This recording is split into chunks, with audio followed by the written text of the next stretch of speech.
Palo Alto is looking to increase their SASE coverage with a pickup this week. They've announced that they are purchasing Talon Cybersecurity for $600 million. The company, founded in Israel in 2021, has taken in about $147 million in funding so far, so a great return on investment there.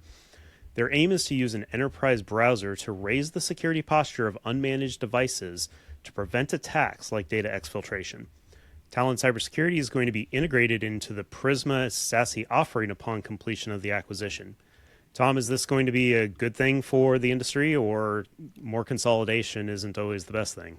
Well, it's a unique angle on this that I hadn't really considered. I dug into this a little bit, and because I saw the word browser in all of their stuff, and I'm like, oh no, we're not doing this again. Like, I just got Firefox working, and Chrome's kind of doing whatever Chrome does, and nobody uses Microsoft Edge.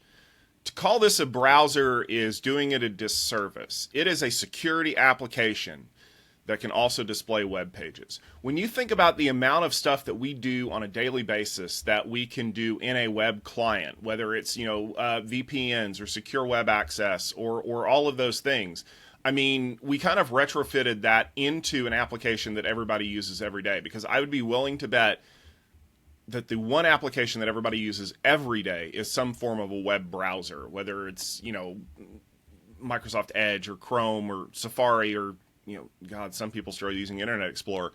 But we've consolidated all these applications to run in there. What Talon's effectively saying is, why are we calling this a browser anymore? Let's call it a security application. And so what they're doing is they're having their users log in here and do all of their stuff through that system.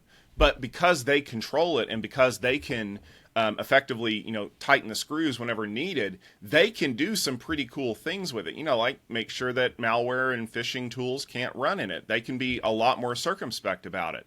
And as we'll find out later in the episode, sometimes, letting people do kind of things on their own laptops or do their own things on a company laptop can lead to huge problems.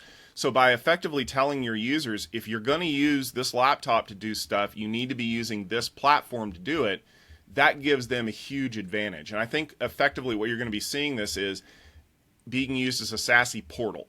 So, we've turned up your system, you've got your corporate laptop, you're going to be accessing all corporate resources and as much other stuff as you can through the Talon browser.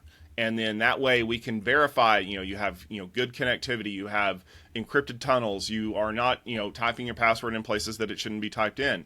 And that's going to give them a huge leg up on people that are still trying to figure out how to integrate all those other services in the cloud into the end user computing. So I think that this is an interesting way to take it. I also think that Palo really wanted this company if they were willing to spend $600 million on a company that had about $150 million in investment. So I think that they see this as kind of an avenue to help deploy more of those security services and more tightly integrate this in. And as we've seen in the industry with SSE kind of becoming its own thing, where the companies that were really, really good at providing the software have kind of spun themselves out a little bit, I really think that you're going to see companies start to pick up and investigate this, because the browser is one of the last kind of unsecured areas that people are able to access things. And as we've seen over the last year, that can lead to some huge problems.